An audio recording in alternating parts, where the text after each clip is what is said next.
Hello students, I am Dr. Sneh Sharma, Associate Professor in Chemistry from SPNK Government PG College Dausa.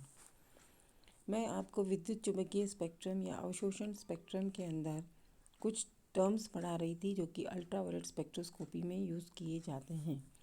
इनमें हम आज पढ़ेंगे hyperchromic shift.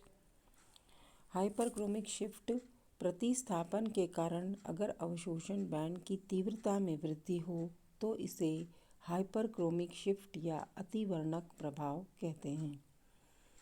अवशोषण band की तीव्रता में वृद्धि मोलर विलोपन गुणांक मोलर एक्सटिंक्शन कोएफिशिएंट के मान में वृद्धि के कारण होती है।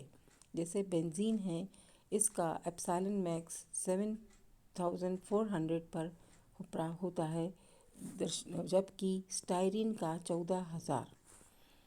तो यहाँ पर हम देख रहे हैं कि बेंजीन वलय में CH डबल बॉन्ड CH2 समूह जब जुड़ता है तो स्टाइरिन होता है। तो इसके कारण प्रतिस्थापन से हाइपरक्रोमिक शिफ्ट उत्पन्न होती है। हाइपर यानी बढ़ना।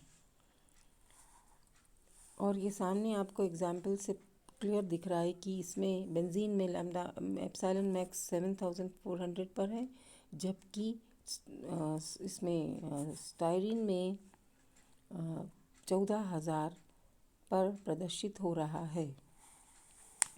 अब हम पढ़ते हैं नेक्स्ट हाइपोक्रोमिक शिफ्ट, यानी कि हाइपो यानी कम। यदि किसी प्रतिस्थापी समूह के कारण अवशोषण बैंड की तीव्रता में कमी आती है तो इस प्रभाव को अववर्णीय प्रभाव या हाइपोक्रोमिक शिफ्ट कहते हैं।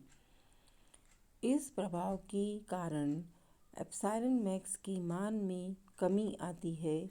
उदाहरण के लिए आपके सामने बेंजीन और क्लोरोबेंजीन दो दी हुई हैं।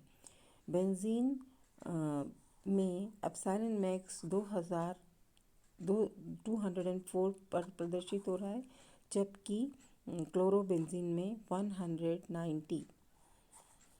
तो यहाँ पे हम देख रहे हैं कि डिफरेंस इन द स्ट्रक्चर क्या है, क्लोरीन ग्रुप के कारण। तो क्लोरो ग्रुप के प्रतिस्थापन से हाइपोक्रोमिक शिफ्ट उत्पन्न हो रही है। इसी प्रकार से और एग्जाम्पल्स हम ले सकते हैं, जैसे बाईफिनाइल और 2-मिथाइल बाईफिनाइल।